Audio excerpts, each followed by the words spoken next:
SCP-689, Object Class Keter. SCP-689 appears to be a small green soapstone statue, 30 centimeters in height. It is carved in the semblance of what appears to be an unknown deity of the underworld, a seated skeletal figure with hands clasped over knees. It was discovered by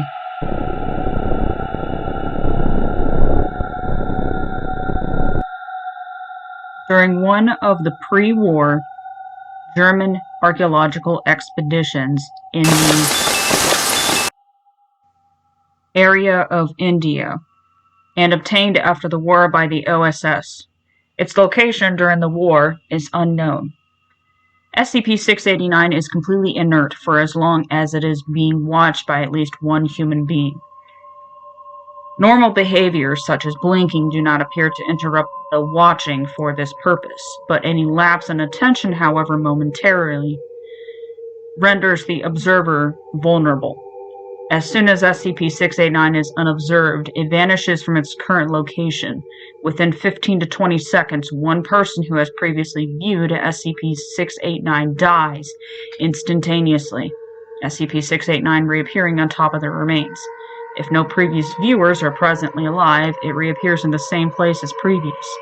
Tests have established that this effect is not operative on non-humans, but that any human being who has ever directly viewed SCP-689 is potentially vulnerable.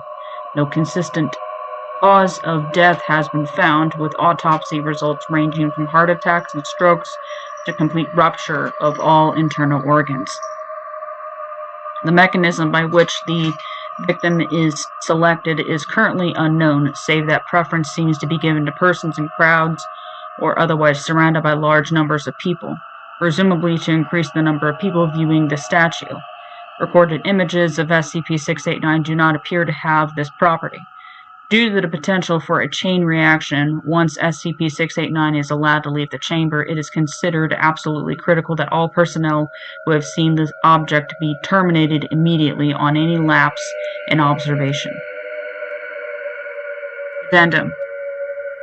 Those with Level 2 security clearance should see document number 689-B. Document number 689-B. Proposed experiment with SCP-682.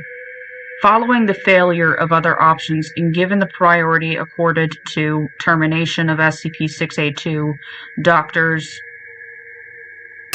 and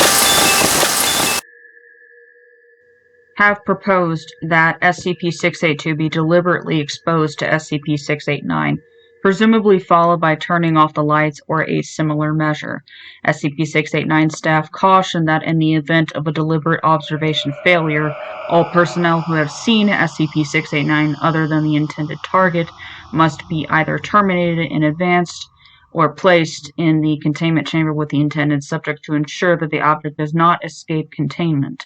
Given the apparently random nature of the selection process, it is also likely that multiple trials will be required before the target came under attack. Staff recommends that if such an option is activated, all D-Class personnel be terminated in advance of the attempt to improve chances of success. Special containment procedures.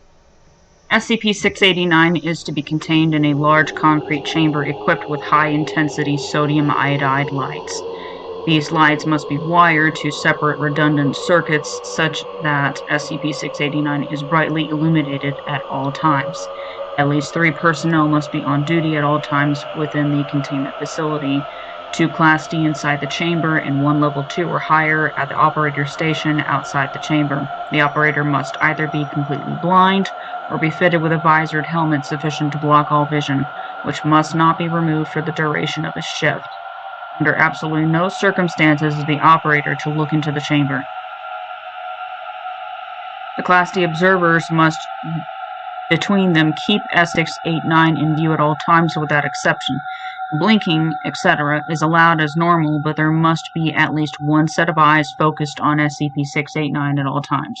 If the lights go out inside the chamber at any time for any reason, or if there is any interruption in observation, all currently extant personnel who have seen SCP-689 must be executed without delay.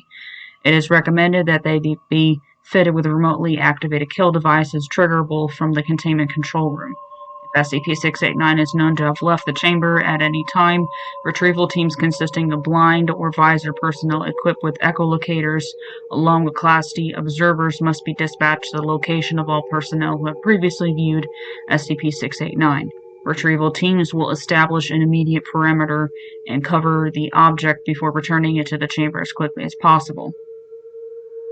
While SCP-689 is in transit, the Class D observers will stand under the covering and keep it in view at all times. Any Level 1 or below personnel who have seen SCP-689 as a result of a containment breach are to be terminated immediately. Higher clearance personnel will be temporarily retained, but in the event of the containment failure, are to be terminated. Requests to study SCP-689 must be submitted to Dr. at least 7 days in advance, with a detailed description of the proposed experiment and justification. Any researcher directly viewing SCP-689 should be aware that doing so renders them liable to immediate and summary termination in the event of any containment or light failure as described above.